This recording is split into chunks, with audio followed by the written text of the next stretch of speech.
Playback.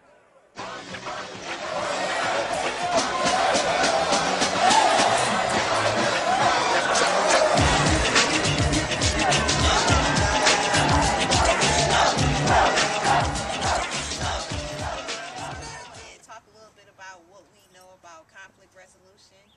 You can say maybe 2 things about conflict resolution that you know. Let's start with Jason. I know that with every conflict, there's a resolution.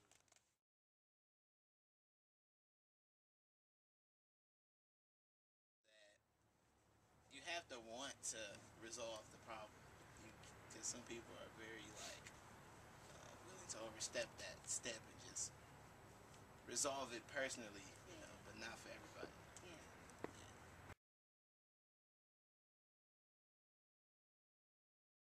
You gotta talk about it. You gotta talk about it. Gotta get out in the open, first of all. Gotta get out in the open.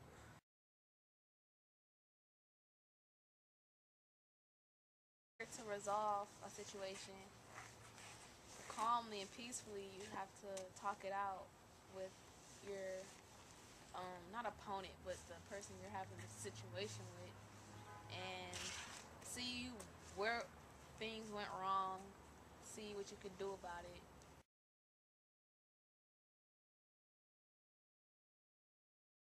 Distinguish what the conflict is, because there could be several conflicts going on at once. And so it's important for you to be able to break down and identify each conflict and then thoroughly think it through. Is the conflict with the person or is the conflict with yourself? Because when you're able to do self-reflection, then you're able to get a clearer understanding of who's really at fault, and it allows you to address the person or yourself at a more calmer state of mind. And one of the things that my little sister right here raised is that you can solve conflict in a positive way or a negative way. And the negative ways can be murder, it could be jumping somebody, it could be robbing them. It can be something that's very destructive to them. But the positive way is, of course, we heard talking.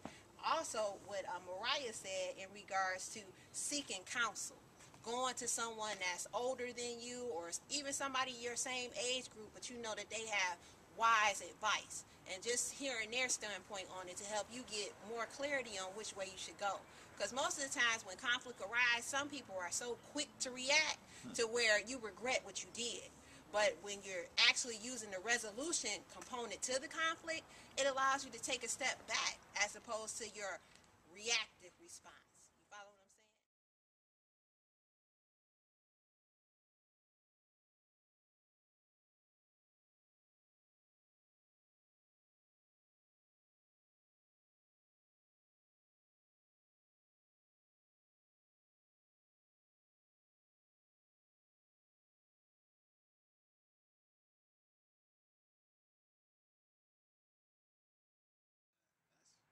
We're pretty positive leaders.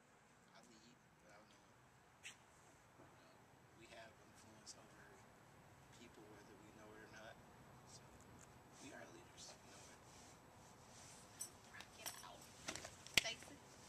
Yeah, well, I feel yes. in my opinion, some people born to lead and some people born to follow. If you are a person that's born to lead, then you have a responsibility that's been put before you because you lead people down a path. In order to be a leader, first you got to be able to lead yourself in the right direction, because you got the responsibility of other people's fate, path, their destiny, their decisions, and everything else. Like you said, you could be a leader and not even know it. People could be following you in your ways just because they like the way you do things, or they see a positive light around you, or there's things about you that they want to have within themselves. But you got to be able to recognize it within yourself first, and then you can't run from it. Because like I said, if you're born to be a leader, then that's what you're supposed to do.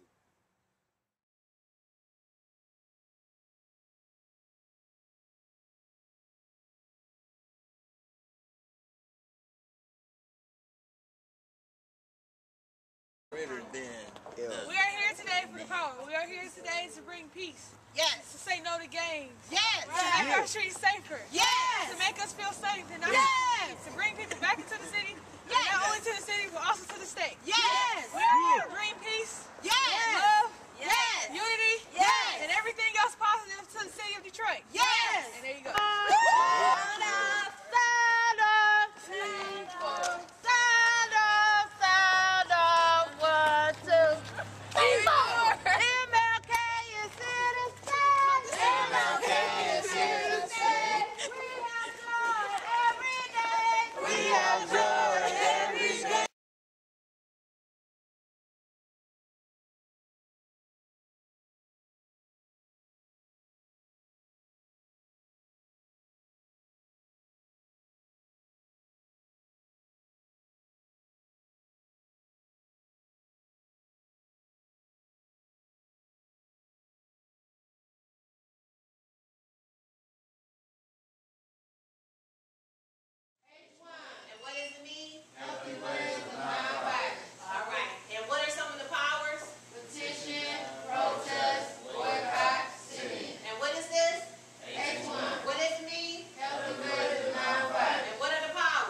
to be blunt about it, you can just be like, hey, I don't like that. Or hey, I disagree. And sometimes people don't really know how to voice their opinion like vocally, so they write it down, or like the protest we did, we wrote it and we showed it to people how we felt. It can be done numerous ways.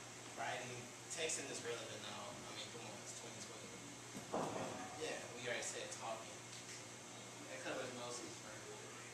Just getting it out clearly, getting your message out clearly, like visually or being heard.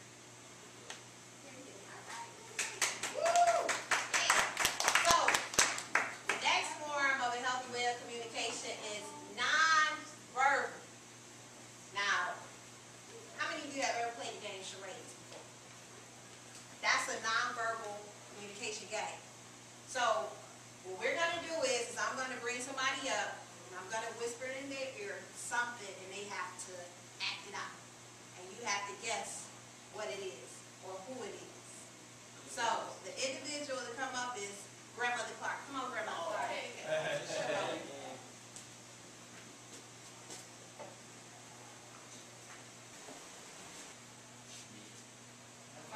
Violence, conflict. No conflict. Don't fight. You don't want to fight. Don't want to fight. You're against violence. You want to fight.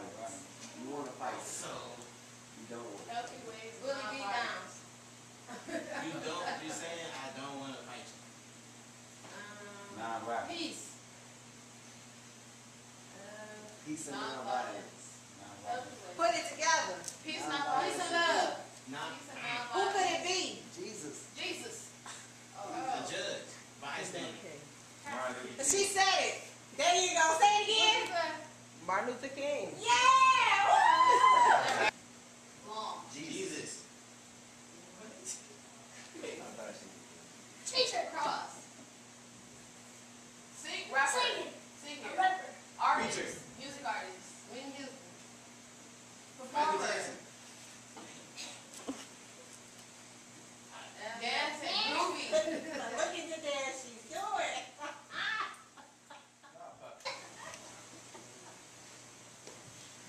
You trying to Get get some some weed. candy. Don't take the candy.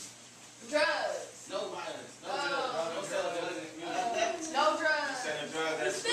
You can't sell drugs to the youth. Say no to in the stuff. community. Say no to drugs. Say no to that. Don't do that. Because it's bad. You trying to get some free No candy. drugs in school. No sweets. Peer pressure. Stay away from the child in The the streets trying to take the youth. The places where conflicts can happen. Last week we had a chance to talk about where we have had conflicts happen in our lives.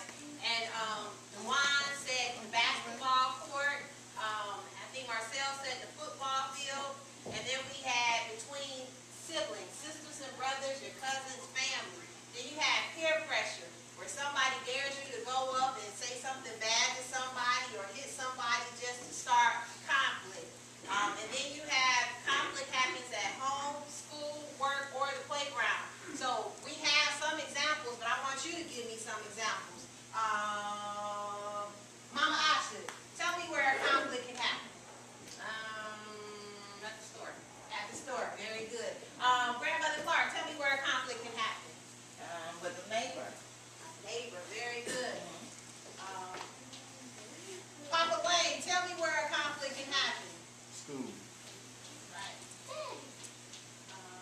Miss Barbara, tell me where a conflict can happen. Driving down the street. Right, road rage, right? Road rage. Right. What do you do when you have a good attitude and you're around people who have a bad attitude? You do what? You. Brush it off. Hug.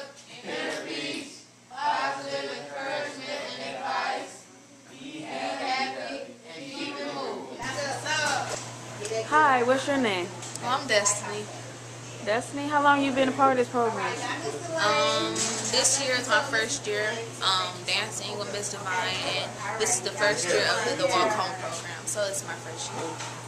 Tell me one thing you learned about this program. What have you learned from this program? I've learned several ways of communicating with others, what and what not to say to people.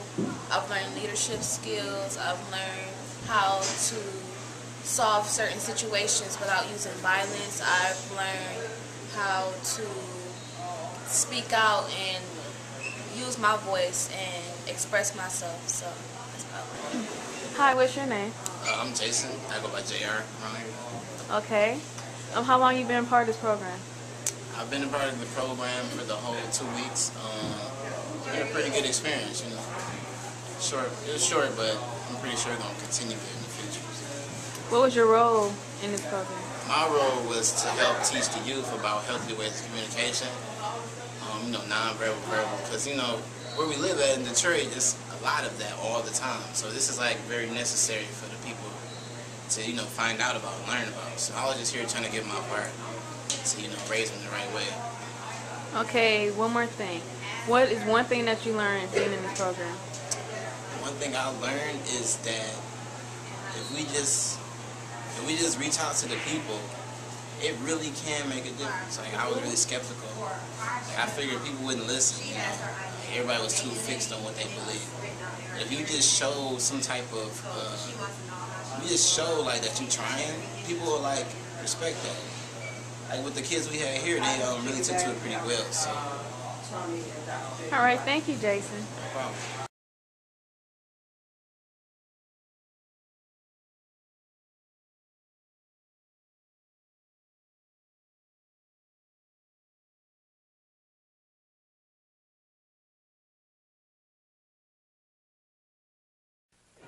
Playback.